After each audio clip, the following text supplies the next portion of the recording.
Round the world at Peter's Fish Room.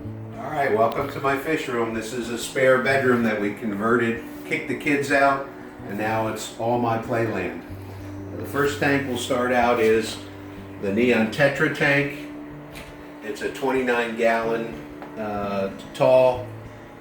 We've got a bunch of cardinal tetras in there, some rummy nose, some bleeding heart tetras, and some catfish.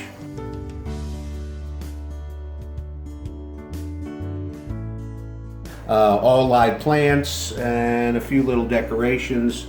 Beautiful colors on the fish. They're happy.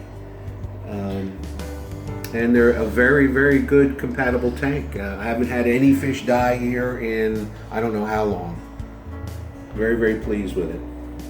Moving on. Next, we have a double tank set up, a 29 on tall and a 20-gallon long on the bottom. Craig and I built the stand, painted it black. On the top, I've got a 29 gallon with all live plants, black substrate, and cockatoides all over the bottom, some catfish, and one angelfish who was getting picked on by a breeding pair in another tank. It's a koi angel. I've actually got a nice piece of wood structure that I put some moss on that grew and just took over. And there's a nice variety of plants in the front, low plants, crypts in the front, and some high structure in the back. And then I like to have some wood in all my tanks, and if you could look at this piece of wood here on the left, it's got some moss growing on it as well.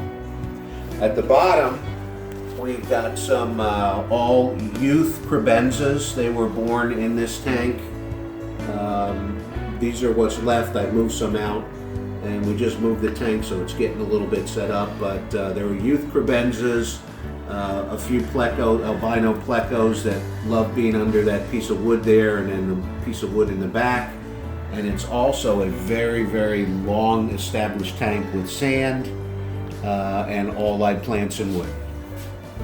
Okay, moving over to what will be the showcase tank is a 55-gallon with a sump, beautiful stand, and I'm trying to go all LED lights, so all the standard lights will be going and everything will be converted to LED like this light. This tank has simple structure and only a few angels. Actually, these koi angels bred last week and laid eggs. Yesterday morning they were wigglers. Last night they all disappeared. So the first batch didn't make it. The parents must have eaten them. The tank has a sump set up which I just shut off because of the baby wigglers, and that's going to get turned on shortly. But that's the only filtration in this tank. It's absolutely wonderful, great filtration. Okay. Moving on, there's another 55 gallon tank. This is pretty much, I think, a little bit overcrowded, but I've got some gouramis in here, pearl gouramis, some silver dollars. I've got some severums that are getting along, live plants and wood again, just one artificial structure, or a couple artificial structures, everything else is real.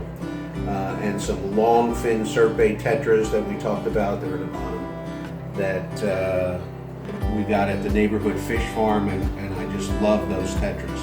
And these catfish, they're my favorite catfish since tonight's a catfish talk.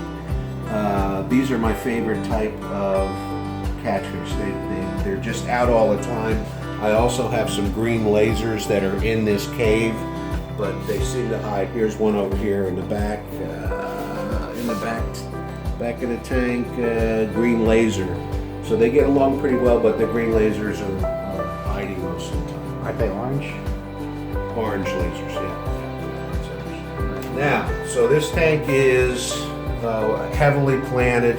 Actually, I just took some plants out. It's got guppies. It has one killifish that apparently was dropped as an egg and raised and lived to this tank. I've got some catfish, and I've got some bettas, and I've got some what are the Orchids. the CPDs, Celestial Pearl Daniels. that are in the background, which are absolutely a gorgeous fish, great for nano tanks. There's also, I have in total in all my tanks about 20 of the little algae-eating Odocycluses, yeah. So again, wood, some rock, a lot of live plants, and I'm very happy, and this is a long established tank. And finally, last tank over here is a 40-gallon breeder that has live tanks and rocks set up. This has a bunch of a variety of fish. There are some baby cribs in here. There are a variety of different barbs in here, and a couple tetras. I'm still trying to figure out what I want to do with this tank. There's also some beautiful catfish. They're bumblebee cats, but looks like they're probably hiding under the rocks. They usually come out at nighttime. But that is a summary. By the way, the 40-gallon breeder, just because it's so deep, I love it. It gives a background, a middle, and a foreground in the tank. And most of my tanks, I try to put some low crypts in the front, structure in the middle, and then put in live plants in there. What's interesting about this tank, it also has a Maddon filter system. So if you look in the back, that didn't come with the tank. It was actually built with a filter pad, and it has a pump that pulls the water into the filter system and pushes it out. It's also a nice place to hide the filter. So on this tank, there's no hang on the back filtration system. It's all Maddon filter, and it keeps the water crystal clear. And that's about a wrap. Thanks for taking a look at my fish room. Pete, signing off.